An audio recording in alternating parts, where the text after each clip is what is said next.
Colette, shall we begin or? Yes, that sounds wonderful.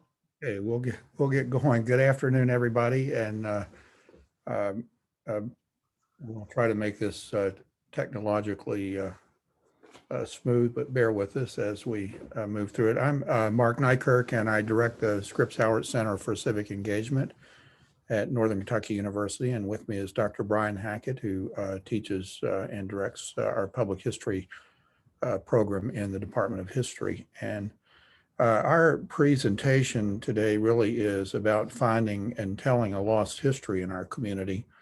It's the history of the Southgate Street School in Newport, Kentucky, where generations of Black children were educated. And more largely, we're trying to tell the overall story of African Americans in our community of Northern Kentucky. So um, the um, bear with me just a second. Okay. The other part of what we want to talk about is the power of a place to be a magnet for service learning. And what we mean by that is how you can use a place in a community to engage students. Very often in service learning, something is kind of one-off. I mean, it lasts a semester. So in our case, that's 16 weeks. And there's some project that our classes collaborate with a community partner, and something is delivered, and then we move on to the next semester and the next project. In this approach, we're trying to find a place or a theme or something that becomes a magnet for recurring service learning, and to extend it beyond one semester.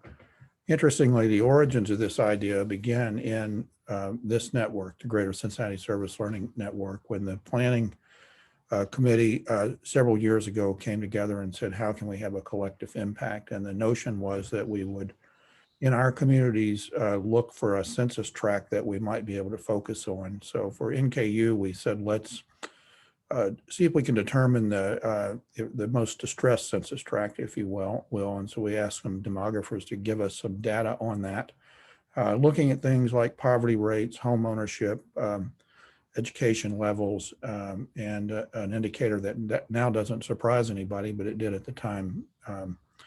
It surprised me anyway, and that's the number of households where grandparents were the primary parent in the household. That led us to Census Tract 505, which is the west side of Newport. Now, of course, I don't know what census tract I live in, so when we're in the neighborhood, we're talking about the west side. Very interesting place. It's arguably, historically, the oldest neighborhood in Northern Kentucky. Lots of culture, lots of kind of a strong business community of neighborhood-owned businesses. Just an interesting place to work. And so the first thing that we did is meet with neighborhood partners and with nonprofits that work in the neighborhood to talk about what sort of things would be possible for us to connect with them on. And here you see an image from the neighborhood. These images actually were taken by a photography class, one of our early projects, and it was a little bit documentary. That is, the students came to the neighborhood, took pictures. Now they good photographers. They tried to talk to people and along the way, but strictly speaking, this wasn't a service learning class. It was us getting our feet wet, learning the neighborhood a little bit. What happened later is a photography class. Each student in the class partnered with a nonprofit working in the neighborhood and took pictures that illustrate that nonprofit story that the nonprofit in turn could use on their website or promotional materials. There was a very interesting interaction at one of them, a nonprofit called Mentoring Plus, where which provides educational tutoring and mentoring to teenagers 13 to 17. And some of the clients at Mentoring Plus said, or took an interest in the camera. It was around the holiday seasons, and they said they wanted to have some family photographs. So the student doing that, listening to that, set up a sort of a miniature studio at Mentoring Plus and invited the kids who came there to bring their parents or whomever from their family they might want to bring to get essentially Christmas pictures. So in addition to delivering something to the nonprofit itself, they found a way to interact with the clients. We have tried to keep my office at NKU, I should say, our role is to be sort of the match.com between classrooms and community projects. So in the West Side, we tried to open our ears to the possibilities there and see what we could connect across disciplines. And here's just a quick sample of some of the things that resulted, the classroom engagement, service learning classes that resulted of that, as a result of that. And we, in the roughly, I think there's been about 70 classes that worked in that area. There also have been some co-curricular activities, one which was a partnership with Habitat for Humanity. That occurred because the residents said other neighborhoods, there's a neighborhood in Newport, the East Row or East Side, that is on the historic register. Those are, it's a wealthy neighborhood, it's on the historic register. In order to get a historic register, a lot of that history had to be captured and reported, but the West Side felt neglected. So how might we deal with that? So there's the history component emerged immediately, but the other thing is there's a lot of vacant housing in the West Side, and the neighborhood folks said, can you help us with that? About the same time, Habitat for Humanity was trying to get a chapter started at NKU. And so that became a project that students worked on, and it resulted in the creation of a Habitat chapter at the university. But when you do a house in Newport, you're doing historic preservation. And so that led us to the City of Newport's Historic Preservation Officer, Scott Clark, in what would prove a provident partnership, because he was interested in opening a museum in the old Southgate Street School and wondered if we could work on that. So what we were seeing already is really, I know this is an addition problem, but I'll say a multiplier effect. The more we were in the neighborhood and doing things, the more we learned about possibilities of doing other things. And one of the possibilities that we learned about is how we could connect with the museum. And one of the things, for instance, that the city was interested in was creating some public art in and around the museum. That resulted in a visit from people who had attended the school until in the 1950s, who are now in their 70s and 80s, talking to some art students about the story. And students then made models of potential art projects that community judges came in and looked at and selected for to make them happen. One of them was a mural that interpreted the importance of the Southgate Street School, which if you're in Newport, you can look on the flood wall and you will see that now. It's the first of 9 murals planned along the riverfront that will tell the story of Newport's history. And it began, it's kind of neat that the first of these was the Southgate Street School's story. I just set a little context for you before I turn it over to Brian about why this school is such a really inspiring place to do work. As if you imagine, take yourself back to immediately after the Civil War, and it's important to remember prior to the Civil War that the most dangerous thing in the South was to educate a slave, and that belief didn't go away just because the war was over. And so the immediate thing that happened was the federal government, through the Freedmen's Bureau, trying to open and establish schools in the South through these Freedmen's schools. There were a couple efforts at that in Newport. They tended to be operated by missionaries. And because Reconstruction, if you recall your history on that, didn't last very long, in a way, the same way we talk about whether affirmative action has accomplished things now and maybe could end immediately, there was a discussion in the country about whether the reconstruction of the Freedmen's Bureau was necessary to continue. And so there was a conference in Louisville in which communities that had opened schools were told you're going to have to find a way to keep these open on your own because the federal assistance is going to disappear. And so the people in Newport, including Black families, but also the white establishment, came together and opened the Southgate Street School, not in 1870, and it would remain open until roughly 1955, after the Brown versus Board of Education decision mandated desegregation. And I will say that the mandate thing is that just because it was struck down as constitutionally wrong to have segregated schools didn't mean they ended it right away. In Cincinnati, we were still in federal court in the 1970s debating this. Newport said, let's open a school, and bring early after the Civil War, and once Brown versus Board of Education occurred, said, let's integrate.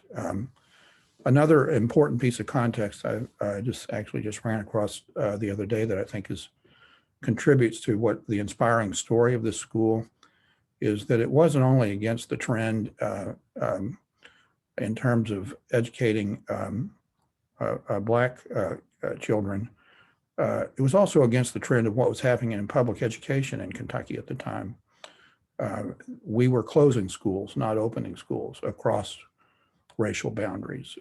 And there's a considerable history on public schools in Kentucky, which generally flows like this: a step forward, a step backward. So this was a case of that. So it's in this environment that the school opens and operates and ultimately is closed as schools desegregate. So the school, Southgate Street School, has been a tremendous opportunity for us to expand the work from the west side, and the school itself is now a magnet for service learning and other community engagement. We have had a sculpture class interpret the school's story, not the school's store. Sorry about that typo. Communication class that helped build a community board, make sure the right voices were there. Public relations class that was involved early on. When you're opening a museum, one of the things you'd want to do is find artifacts. So how do we communicate that to the community? Just a lot of different possibilities, and none more engaged, I would say, than public history, which helped get this museum open and do the research for the exhibit. So with that, I'm going to turn it over to Dr. Hackett. Thank you, Mark. I appreciate that very much. The reason we got involved in this is both because we wanted to see a new museum come about and the importance of its history, but also we had ulterior motives, at least here in public history. I've been in the museum business some 35 years, which seems like a long time, but it really isn't, because things are constantly changing and we have to learn new things all the time, and the historical culture is changing.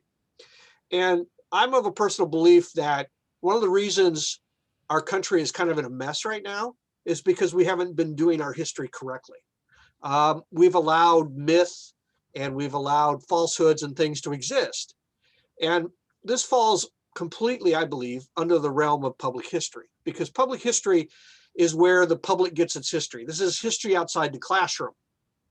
And so if you look at statistics, the vast majority of people do not get their history in classrooms. They don't get their history in history publications.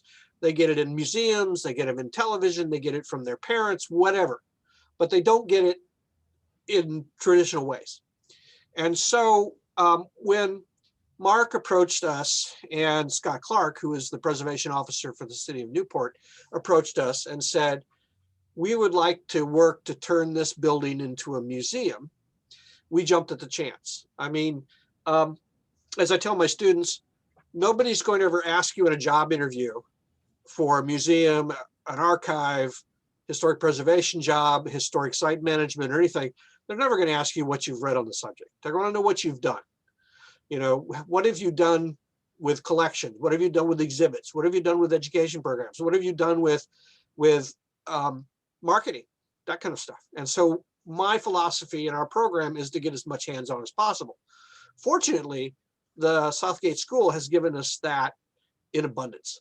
And so can you do the next slide there, Mark? These are some of the things that my students have engaged in working on this project. Now, it's very important to note that we were not the first in. Scott Clark, who's the preservation officer for the city of Newport, saw the importance of this building. And in fact, a number of people saw it was important for a very long time. As if you don't know where the location is, it's right behind the Hofbräu House, and it's actually part of their parking lot. The school opened originally in 1870. The current building was built about 1890. And it had, at one time, it was a public school. And in 1955, when there was the Brown versus Board of Education closed segregated schools, the school was sold and actually became a warehouse to one of the famous mobsters in Newport. Some of you may know or may not know, but Newport was Las Vegas before there was Las Vegas. Anyway, there was this gentleman who owned it. His name was, believe it or not, Screw Andrews, and he was a mobster. Eventually, he sold the building to a group of African-American Masons. And so they ran it as a Masonic temple. And I've been told by the gentleman who's the leader of the Masons is that they specifically bought it to save this building. And it's really important that that happened because in the eyes of members of the Black community, this place is a monument. We like to joke at my students, this is sort of like Disney World, because this is where dreams come true. If you can imagine growing up in the segregated Northern Kentucky, or even in the Southern states, to begin with, how terrible your life was or might have been. You had very little opportunity. You were put in your place. You could get the very lowest paying jobs.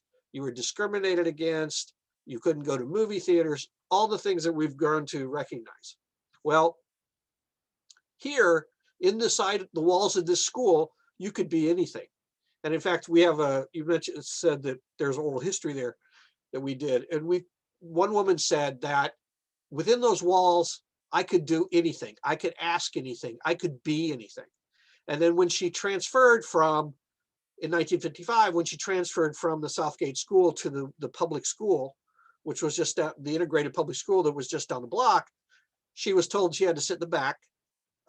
She was told not to ask questions and that she shouldn't try too hard because her only hope was to be either a dishwasher or a domestic.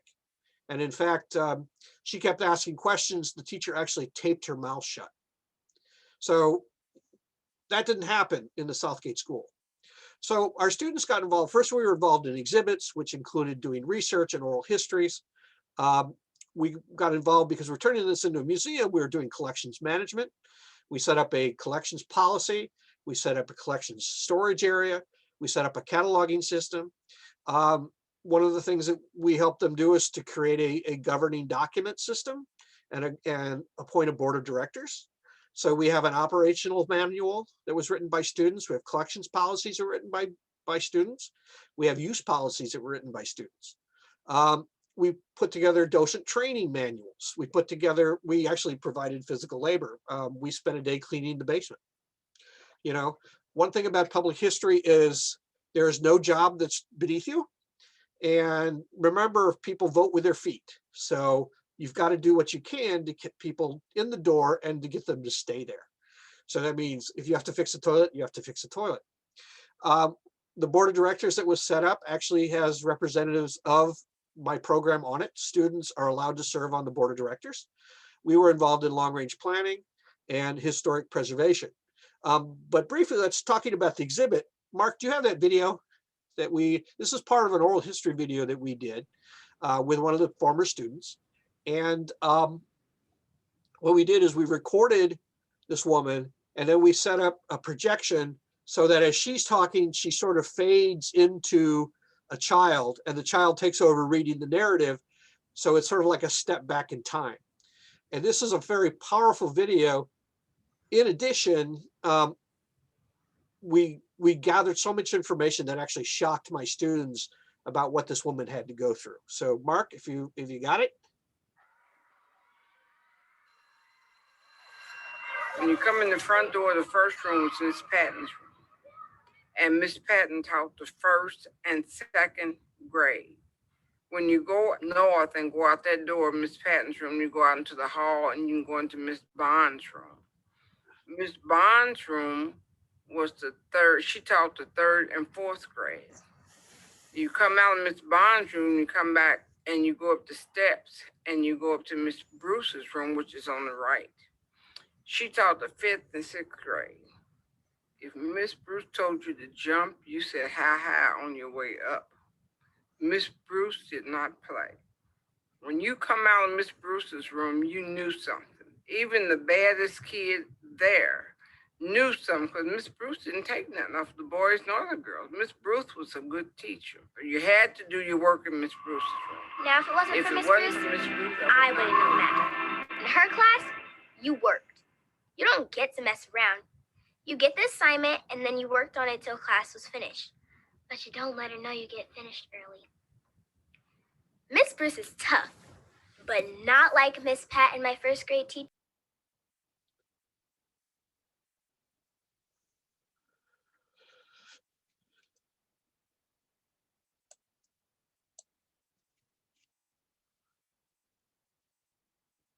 I think we seem to have lost our audio.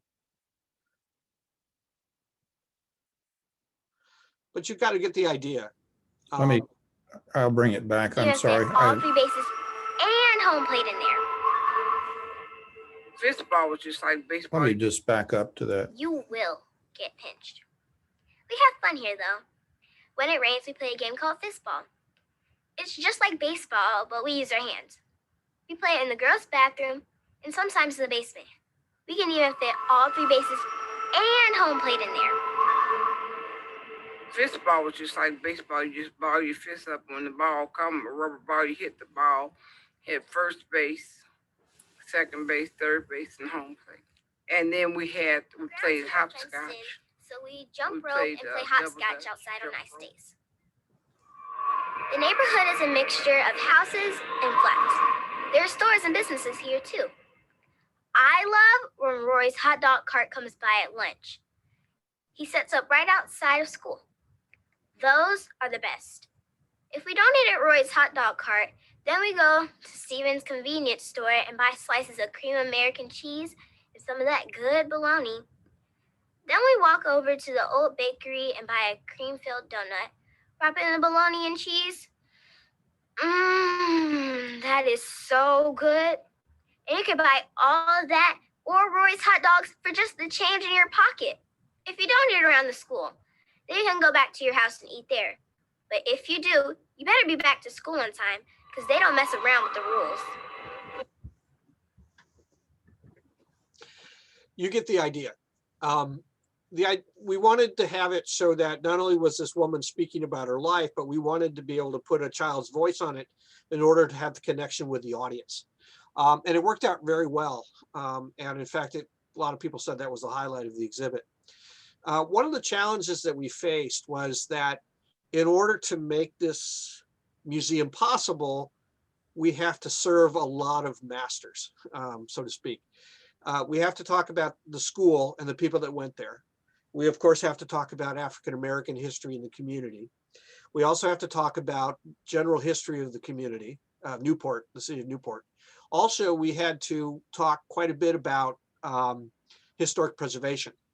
And we consider this a challenge since right now only a small section of the building is available to us. We have the whole first floor and we have the basement. The basement, of course, is unfinished at this time, but we're working with the city on some grants to get some work done in the basement so it can be open for exhibits. But one of the places that's kind of unique for us to that we've been working on is the basement girls' bathroom. What's neat about that, it's largely intact. And the fun thing is that the girls wrote graffiti on the wall. And so in the renovation of the basement, to make it usable and handicap accessible, we are pushing very hard for the girls' bathroom to remain largely intact so that we can preserve that legacy and those things those children wrote on the wall, which has been exciting and fun for us to do. one of the other things we got to do, if we can do the next slide, please. By the way, those are my students that were working on an exhibit there. The benefits our students have got, they're getting real world hands-on experiences. I don't know how many students can go to a job interview fresh out of graduate school and say that they took part in the building of a brand new museum, including drafting the legal documents and putting together the administration and collections programs and everything else, let alone build an exhibit. They also, I work with a lot of non-traditional graduate students, and they want real world experiences, but they also want something that means something, that they've done something. They've actually moved us forward. They've worked in the community. Busy work does not work with graduate students. I'm sorry. We need to do something that really matters. We also have worked quite a bit trying to celebrate diversity. And I think what's interesting that what my students found is that even though this technically hasn't been a school since 1955, the Southgate School is still teaching. It is teaching my students, it's teaching visitors. And that I think is part of why we do things. So if we'll go to the next slide for a second. This was when we were working with the board of directors and my students, we were working on a mission statement for the school. And as you can see, if you can read my horrible handwriting there, we thought it was most important in the school that we honor the students and educators that stepped through this school, because they made a difference. They made the world a better place. And they somehow imbibed in the school a spirit of education and learning and hope and diversity. And that's the things that we want to celebrate with this place and engage this place. So we have there's a diverse board of directors. We're hoping to use this work that we're doing at the school to increase the diversity of our student body in our public history program. Overall, it's been a great experience for all of us, and we are still working. We are really got big plans for the basement. Gives my students a chance to engage.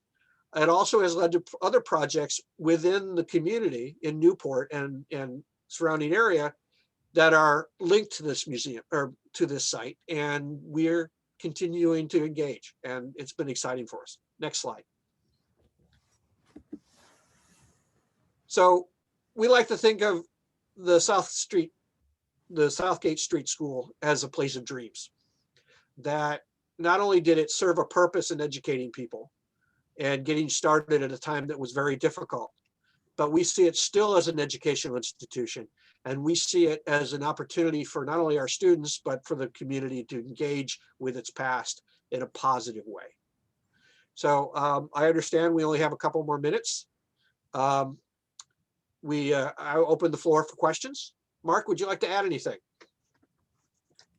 Just to underscore that what Brian just said about the things that we do at Southgate Street School generate new ideas. The murals that you saw earlier were originally a project to do that a painting class took on for the street right outside the door of the museum. And there are 4 murals there. They're kind of black and white. But the one that celebrated the Southgate Street School in particular was originally a mosaic, and it didn't make it onto that wall, but became the template for painting murals on the flood wall, which is much more visible and a larger project. And this semester, there is a theater class that works on set design. So if you think about the learning outcomes in a class like that, it has to do with still having all the talents to draw and paint and create the art, but also how do you work for a client? Because in theater, you're working for a director who has a vision of what that set should look like. So in Newport, the community has a vision for what these murals, what story the murals should tell. So the students have to work with the community to understand that and interpret that. And then come March, weather permitting, they'll be on the out there by the flood wall, painting another of the murals, all in COVID compliance, which means Every student has their own brush. Only 2 students can be there at a time. They have to social distance and wear masks while they paint. Again, what Dr. Hackett said is, what are the learning outcomes? How can you connect those to a project the community has asked for and values and has a voice in? And the museum has been a great accelerant of that for us. So, happy to. So the next time you stop at the Hopper House for a pretzel or a beer, walk behind the building and see the school, which faces the Southgate Street. And actually, if you look at the back door, you'll see initials that students who went there had scratched into the wall. We went out of our way to preserve that when the building was painted and retuck pointed, so that it would be a symbol of the future. There's a wonderful photograph that we have in the collection, and it's a picture of a group of students standing behind the school getting their picture taken in about 1928. And sure enough, those initials are there. And so we kind of think it's exciting that they're still there and you can still see that evidence that kids will be kids. So I open it up for questions. Thank you, Brian. Thank you, Brian and Mark, for the information and time you shared with us today. It was, for me, being involved in this in the early stages, it was pretty exciting to hear the evolution and where things stand. So for all of you remaining on the call, feel free, if you have any questions, feel free to unmute your mic. Let us know who you are and what your question is.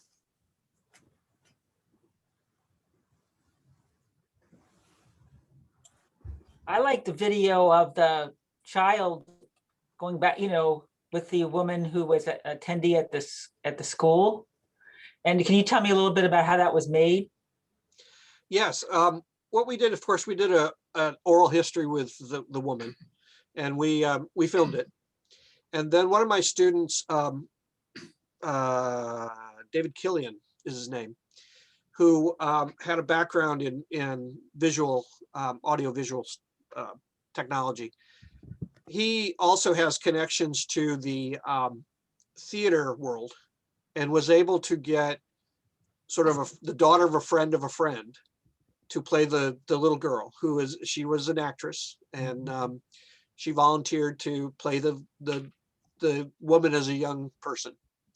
And so we've been experimenting with technology to do exhibits. We call it a hologram, but it's actually just a projected image on treated plexiglass, and it gives a 3-dimensional image. And so we were attempting that, and we thought it would be very interesting to go from, the woman to the child and back and forth, and with a little bit of special effects thrown in for grins. And we found it very effective. People really were riveted to that. Mm-hmm. The wonderful thing about oral history, as you know, Joan, is that you often get more than you think you're going to get. And we got some great stories from her, not only about the school, but what else was going on at the time. And it's actually a beautiful oral history. Some things were very sad and very disturbing.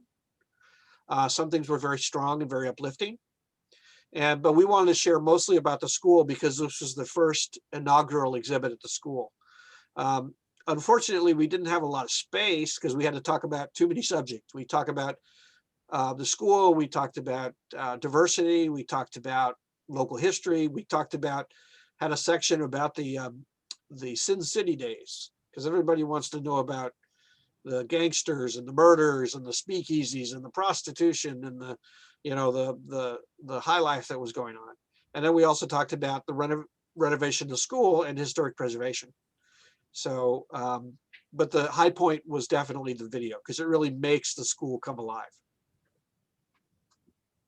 Thank you.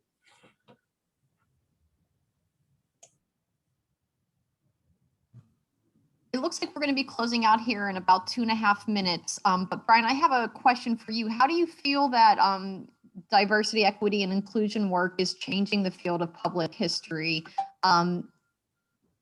Yeah. Okay, that's a really good question.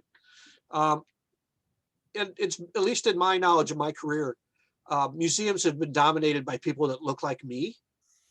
And that's a problem, actually. Not to say that I don't like my job and everything else. It's just that we need to have diversity. We need to have people, we have to have museums and historic sites and everything that are run by people that look like the community. When I was a director of the museum in Dayton, Ohio, I badly needed and badly wanted an African-American curator. I had a white curator and she was great. She was very talented, but I also wanted an African-American curator because half the community it was African-American.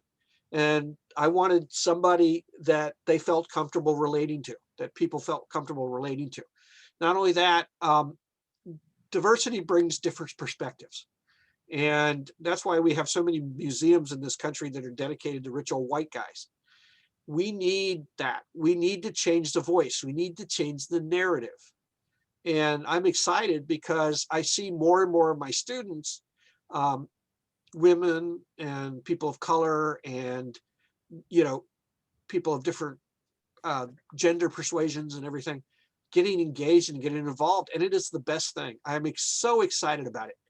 And that's why a lot of my adjuncts that I have that teach in our program are represent different walks of life, different things. And so I'm very excited about it. I know I'm not wording that correctly, but I'm very optimistic and I'm so glad because that's what we need. That's great. Thank you.